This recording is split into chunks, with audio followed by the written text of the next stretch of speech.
चुका है। ये मिर्ची भी गल चुकी है, आप देख सकते हैं इसका कलर भी चेंज हो चुका है। अब हम इसे गैस से नीचे उतार के ठंडा होने देंगे।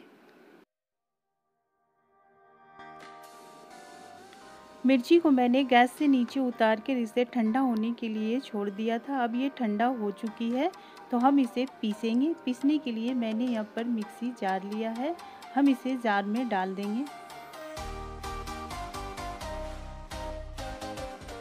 अब इसमें डालेंगे वाइट विनेगर। मैंने यहाँ पर वाइट विनेगर लिया है, ये बाज़ार में आसानी से मिल जाता है। हम इसमें 2 बड़ा चम्मच डालेंगे। इसे डालने से सॉस में खट्टापन आता है और ये लंबे समय तक ख़राब नहीं होता है। अब इसे पीस लेंगे। मैंने मिर्ची को एक बार पीस लिया है, मगर ये अभी बढ़िया से नहीं पिसाया है, तो हम इसमें 1 बड़ा चम्मच विनेगर और डालेंगे और इसे फिर से पीसेंगे। मिर्ची को मैंने पीस लिया है, ये फाइन पेस्ट बन चुका है।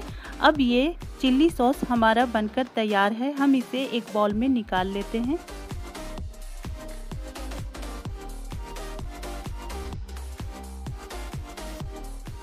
अगर आपको ये सॉस गाढ़ा लगे तो आप इसमें और भी विनेगर मिला सकते हैं। आप देख सकते हैं सॉस हमारा बिल्कुल मार्केट के जैसा बनकर तैयार हुई है। अगर आपको हमारी ये सॉस की रेसिपी अच्छी लगी हो तो इसे लाइक कीजिएगा, हमारे चैनल को सब्सक्राइब कीजिएगा। Thank you. अल्लाह हाफिज़।